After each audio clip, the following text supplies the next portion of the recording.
Hello and welcome to another special edition of Mercyhurst Tonight. I'm Donny Bryant. Today we are joined by an assistant professor of public health at Mercyhurst University and author of the book Eternia, Dr. Lucy Thairu. How are you, Dr. Thairu? Very good, thank you. All right, so why don't you tell me a little bit about yourself? Well, I'm an assistant professor of public health here at Mercyhurst University. This is my second year at Mercyhurst. Second year? Second year. Congratulations on that. Yeah, I really like it. I really enjoy the students. I enjoy my colleagues, and it really is a great experience. Oh, that's awesome. So what got you interested in public health? Well, when I was an undergraduate student, way back I was studying in France. And I started thinking that I did not want to work in a laboratory as a biochemist. Oh, really? That was your original major? Absolutely, biochemistry. You know what's funny? My original major was biochemistry before I got into broadcasting, acting, and all sorts of different majors. That's awesome. So why don't you keep going? What got you interested in public health? So at the time I was in France, and I just remembered my experience growing up in Africa, where there were a lot of children who had malnutrition, protein energy malnutrition. Right. So I asked the professor, hey, you know, for my undergraduate thesis, my honors thesis, is there any way I could focus on Africa? Is there any way that I could work on a topic that was relevant to Africa? And she said, yeah. So I worked on protein energy malnutrition, kwashiorkor. I was looking at the prevalence, the problems related to protein energy malnutrition in Africa. And it was really exciting. So I got interested in nutrition. And then I applied to graduate school here in the United States. Where at? Cornell University. Cornell University, the Ivy League, am I correct? Absolutely. That's awesome. And I got into graduate school in nutrition. What was that? What was it like at Cornell? It was really fantastic. I had a great time as a student. The learning experience, the professors were really amazing. You know, Cornell is this great place where you can learn lots of new and exciting things. And one of the things that I got to do now as a graduate student was that not only was I focusing on nutrition, but I could minor in epidemiology and statistics.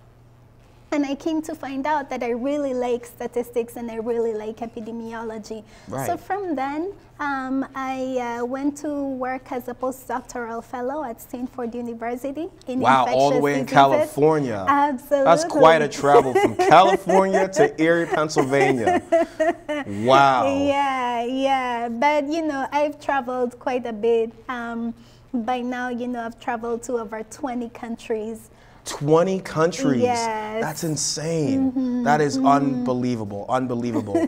So once you came to Mercyhurst, what made you decide that, hey, I want to become an author? What made you decide that? Well, you know, I started journaling during my first year when I was here at Mercyhurst. Okay. And I was reading, you know, journaling and then reading what I had written and found it really entertaining. And I thought, well, this could be something that could be of interest to other people.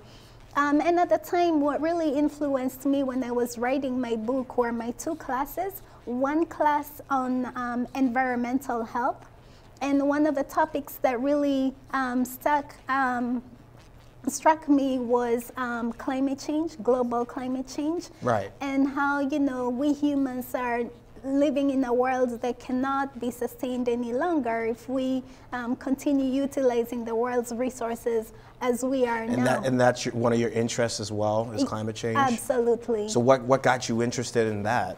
Well, you know, as part of teaching my class on environmental health, I got interested in climate change because of my responsibilities teaching about environmental health and about climate change. But also, I think growing up in Africa, you know, I have seen over the years the way the climate has changed in my country, Kenya.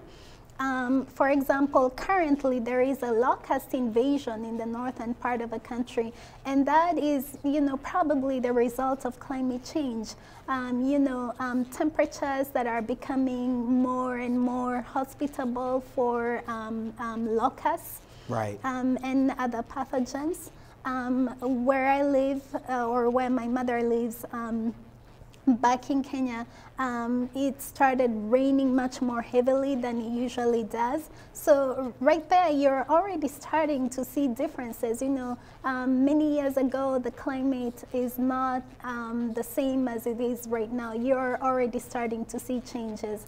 So I also get concerned, you know, growing up in a country that has so much wildlife, lions especially, as you see, I've gotten inspired. Oh yeah, because of your book, and you're from Kenya. Absolutely. In Africa, and happy Black History Month, by the way, because Thank that's you. one of the things that we're trying to improve at Mercyhurst and trying to focus on is Black History Month. So happy Black History Month. Oh, thank you. Your book, Eternia, I've read some of it. It's fantastic. I don't want to spoil it, but it's fantastic. But why don't you tell me and the audience what your book, Eternia, is about? Well, Eternia is a fantasy book. It really is fantasy. Part of it is based on my own history, growing up in Kenya and now being a U.S. citizen. So those changes, living in one country and then migrating to another country. Right. In my book, the premise is that human beings have been wiped out of the earth. Wow. We now only have lions because they are, you know, the king of the jungle. Yes, and so you created your world based around the philosophy of the jungle, because like I said, this book is super interesting. It's unreal, the concepts that you created, the world that you created, the universe, I should say, that you created in this book. And so why don't you keep going? So the jungle, the king of the jungle, the lions. Absolutely, the lions. So they're the ones inhabiting the world. Right. And the main lioness is Mara. And as you will see, many of the names in my book are inspired from national parks in Kenya and Tanzania. So the main lioness, her name is Mara, after the Masai Mara, which is a really great wildlife park out in Kenya. The second lion, his name is Serengeti, inspired again from the large Serengeti Park in Tanzania. So Mara is the main lioness in this story, and she goes from being a very troubled cub. You know, she really has problems hearing voices. She has problems with depression, and she... Wow, it's real world like problems. It is real world problems. And it's very realistic from what it sounds like. Absolutely, and what I found was that I was able to deal with really difficult topics, but by using lions and by using fantasy and by thinking of countries that are not real. You know, Eternia is not a real country. Similar to how Wakanda is not a real country in the Marvel Cinematic Universe. Absolutely, but you're able to think about real world problems in a fantasy type of situation. So Mara, who is from Botanica, now Botanica is inspired from my experience growing up in Kenya, and Eternia is inspired by my experience in the United States. So they're like are they two polar opposite countries? Absolutely, absolutely. And you know, the lions in Botanica, they don't wear clothes. You can see Mara in this cover is wearing clothes. But the lions in Botanica tend to be more natural and not wear clothes. The buildings in Botanica are not as high as those in Eternia. So anyway, Mara, when she's young, has to relocate to Eternia with her mother, who's relocated to Eternia for work purposes. And she also has the end of her childhood is troubled in Eternia. She gets to be bullied as she is growing up and going to school. But she wants to be a writer. She's a lioness who wants to be a writer. Yeah. And she goes through a first marriage that doesn't work out with another lion. His name is Mwangi. Mwangi. They're all African-inspired names. Oh, nice. Mwangi is a common name from my ethnic group back in Kenya. So with your main character, Mara, correct?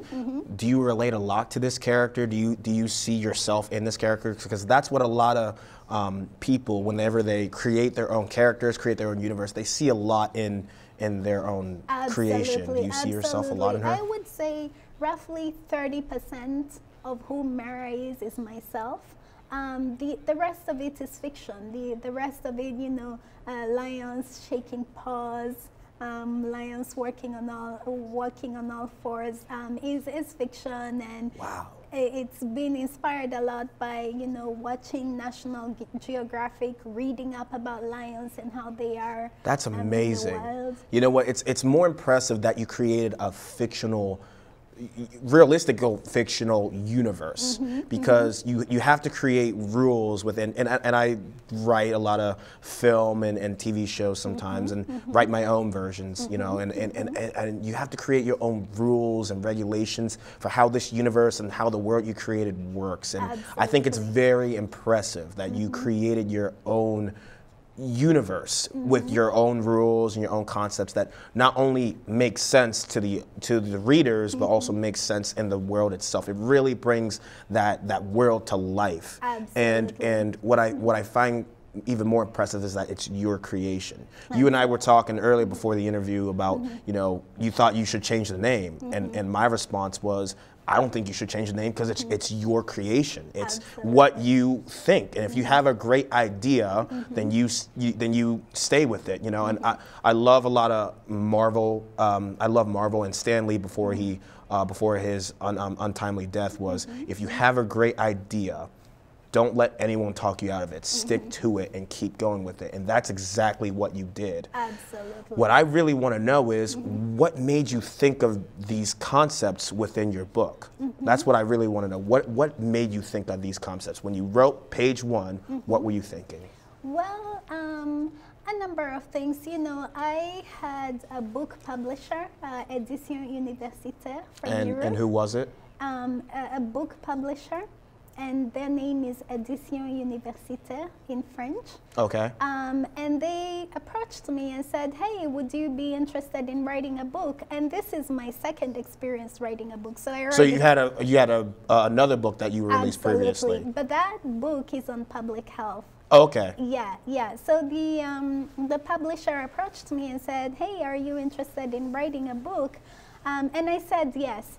And at the time I was thinking, well, maybe I should write something related to epidemiology. Right. Really related to my day-to-day work. And then, you know, there I was journaling, reading what I had journaled and finding it really, really interesting, and thinking, you know, this is something that people out there might want to hear about. Wow. And then I wrote the first draft of the book, sent it to an editor. And she said that what she really liked was this world of fantasy and a real world, and somehow you're able to escape into fantasy and understand more of what happens to you in the real world. So she was really encouraging. So that was the first draft of the book, and there were issues with it. I had to change the names. I had more European names in the first So draft. in your mind, you were just like, this is working, okay, this is not working. Yeah, There were just a lot of rewrites and a lot of definitely. changes during the process. Definitely. You know, and I write myself, and, you know, when I write, you know, privately, some things work and other things don't work, you know, and again, it's more of the creative perspective of writing, and I think that's what your process was. You were just like, this is what works, this is what doesn't work, and going from there. What else was the process like? Well, I also got beta readers. So I had a gentleman from Kenya who read the book, and one of his recommendations was that I should make the names more African. You know, at the beginning, Mara, who's on the cover, Right. her name was Elizabeth. So Originally? originally she was Elizabeth. That sounds more In my opinion, that sounds more American. American, yes. or in Western European. Western. Yeah. And then the gentleman, not the gentleman, the lion whose name is now Serengeti, he was Alex. Wow. Yeah, so, you know. And I know plenty of Alexes in America, so yeah, I can understand. So he said, you know, you really ought to change the names of the characters and make it more of an African fantasy tale by changing the names of the characters and changing some of the locations that they are in.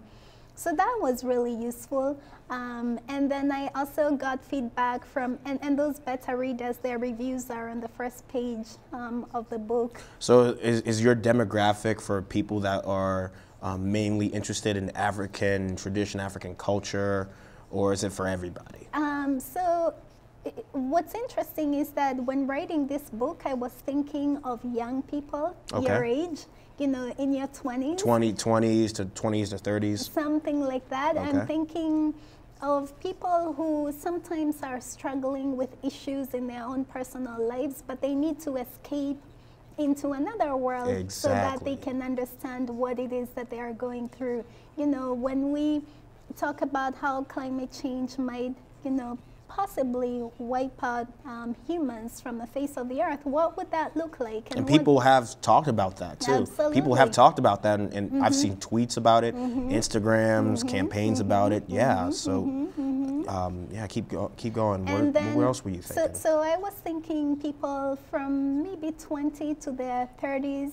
And one of the beta readers who read the book, you know, from his feedback, it was clear that the book was more for a younger demographic. It still doesn't count as a young adult fantasy because the main character goes from being a cub to being an older lioness. So we can't stay in that space where, you know, young adults would stay in. So I think it really is, for me, as I read the book and as I write the book, I think that it is for a demographic of people ages 20 through 30. But again, I've had people in their 50s who've read the book. They found it really entertaining. I mean, I find it entertaining from reading the first couple chapters. I found it very entertaining. Yeah. And my mother, who's in her 70s, has read the book and she really liked it. She thought it was a lot of fun. So again, I see no reason why anyone, even someone in their 90s, couldn't pick up the book and just find it. And you're self-published, correct? Yes. So tell me a little bit about self-publishing, the process and the struggles, or even the joys of self-publishing. So this is my first experience self-publishing. And what was it like for you? It was a very interesting experience. I wanted more control over the product. I wanted to select the book cover. I wanted to write about things that were interesting to me and could be of interest to the public. I didn't want to be constrained by a publisher. And also, Amazon.com, and I've self-published through Amazon.com, allows you to keep more of your royalties than you would if you went through a traditional publisher. So I thought, you know, for both economic reasons and creative reasons, that I was better off self-publishing. But it is very challenging to self-publish. You know, you have to recruit your editors and you have to pay them. Right. You have to recruit the designer of the book cover, and you have to pay that person as well. Right. So there are costs up front. There's a lot of budgeting involved. There's a lot of budgeting involved. But, you know, it's really rewarding when you get your book on Amazon and you're able to see how it ranks compared to other books. You're also able to see how well your book is selling compared to other books. So that whole part is you have a lot of control over what you can do with your product when you self-publish.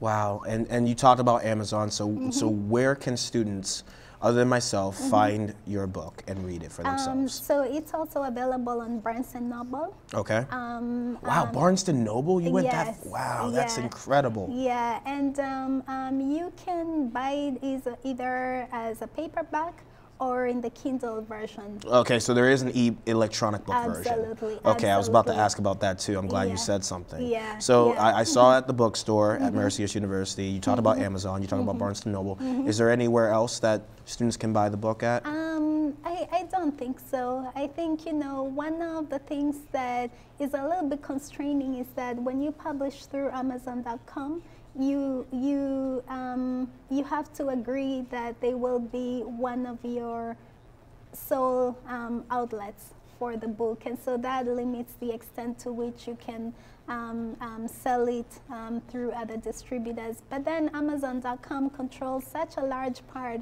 of the share of the market in books that you really are not disadvantaged by having the book exclusively through them. Unbelievable, unbelievable. Well, what are your final thoughts? Now that everything is processed, now that the book came out, what are your final thoughts on how everything turned out? Well, really great. You know, I really love going through the book. I think I do too. I mean, I've read a couple of it right now, or yesterday. I'm sorry, but it's fantastic. Absolutely, and I think the book designer did a really good job. She did. I was very interested by the cover. Absolutely, yeah. So she's the one who designed the cover and thought about what this lioness would look like. So I thought she did a really great job. So for me, it was really rewarding to get, you know, the final product after it's gone through the editors, the developmental editor, the content editor, the book designer, getting the book cover finalized, getting the reviews from the beta readers, getting all that together and then putting it together and getting it published, you know, just hitting that publish button on Amazon.com was really, really a great experience. And then seeing it go live, you know, and now seeing the metrics, being able to track over time how well the book is doing, all of that is really, really rewarding. And do you want other, like years down the road, it's a book, do you want other adaptations of your book? You know, because some authors would like either a movie version or a TV version of the book. Would you like that as time goes by? Absolutely. That's something that I've actually thought about. You know, again, I'm inspired by things such as The Lion King or The Land of Narnia. And yes, Chronicles of Narnia. The Chronicles of Narnia, yeah. So I would see no reason why this lioness Mara can't have a life of her own. And could be potentially portrayed in plays, theater.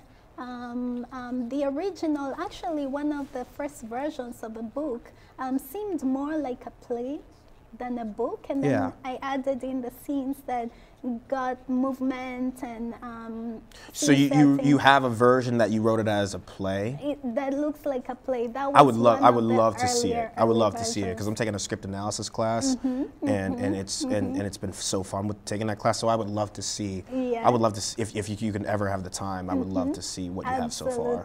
Absolutely. And I'm gonna work in film and television as I get older and you know have a lot more experience working in those areas. So I pray to God that you have other adaptations of this book, or who knows, maybe I'll be a part of the productions, and I hope to God that I'll be a part of these productions, because seeing a person's creation from book come to life, you know, I mean, is probably one of the greatest things about creating books and creating stories. You know, you look at the Harry Potter series, for example. That was originally a book, and that's one of the greatest movie franchises of all time, aside from Star Wars. But I'm just, because I love Star Wars, I can't say nothing bad about Star Wars. But well, anything else you would like to say before we end off? No, I just really appreciate you, Donny. You know, I really am grateful that you've given me the time to come and speak with you.